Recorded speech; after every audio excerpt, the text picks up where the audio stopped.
I am Kumar Vivek, posted as AVP Services in the Goods and Services Tax Network, Delhi.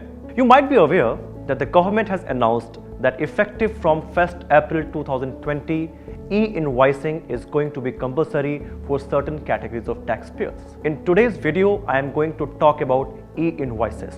In this video, we are going to cover 4 important aspects of e-invoice. First, what exactly is e-invoice? Second, how to create e-invoices. Third, what are the intended benefits of e-invoicing? And fourth, how exactly you can use the period of January to March to use or issue invoices on a trial basis. So viewers, let us elaborate on the first point. What exactly is e-invoice? E-invoice stands for electronic invoice that a taxpayer has to generate and report to the GST system. Now, the most vital aspect of an e-invoice is that it will contain a unique identifier called as invoice reference number, or IRN in short. This IRN will be assigned to individual e-invoices by the Invoice Registration Portal, or the IRP. Now the question arises, what is IRP? IRP, or the Invoice Registration Portal, is that central registry to which the taxpayers will be reporting their e-invoices, and in turn the IRP will assign individual e-invoices with a unique IRN. Before we move on to the next segment, it must be clarified here that contrary to popular perception, e-invoicing does not entail creation of e-invoices through a centralized portal. It effectively means that taxpayers can continue generating invoices through their billing, accounting or ERP softwares. The only thing that is required is that the IRN, or the invoice reference number, must be fetched from the IRP. The taxpayers' billing, accounting or ERP softwares will be able to do that in milliseconds. Let us now understand the process of creating an e-invoice.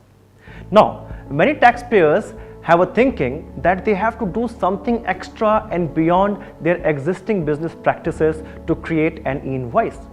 But let me clarify, that is not the case. The creation of e-invoice is very simple. In fact, the taxpayers will continue to issue their invoices in the same manner that they have been doing till now.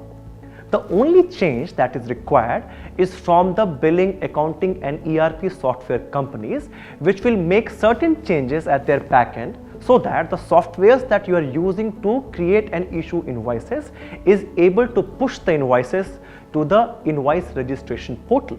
The Invoice Registration Portal, or the IRP, will assign the invoice reference number to the invoice, digitally sign it and send it back with a QR code to the billing and accounting software. Now this QR code will contain the IRN and some other basic details like the supplier GST, the buyer GST, the description of goods and services being supplied, the taxable value that is mentioned in the invoice, etc.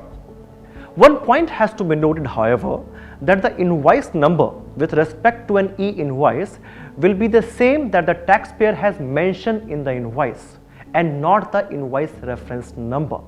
To make the point more clear, let me clarify that invoice reference number is not the invoice number. The invoice number is the one that the taxpayer has mentioned while issuing the invoice. Dear viewers, let us now understand the benefits of e-invoices. In fact, there are many. Benefit number 1. With e-invoices, the entire country will have one uniform standard of invoices. It means even if the softwares being used by the supplier and the buyers for issuing invoices are different, both of these will be able to read and decipher the invoices. Benefit number 2. E-invoices will reduce a lot of transcriptional errors and thereby the reconciliation efforts which happens because of manual entry of invoices. Benefit number 3.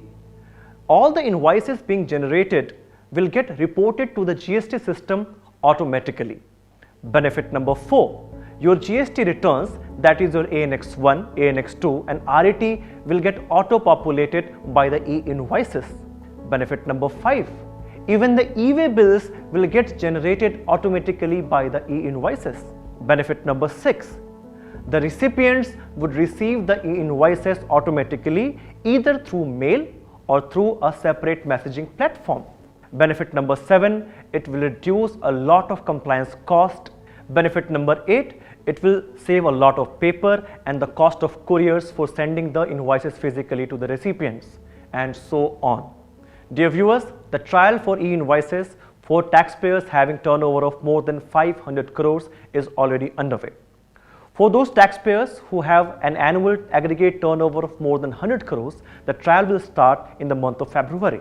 For more details on e-invoices and trial, log on to www.gstn.org. So, what are you waiting for?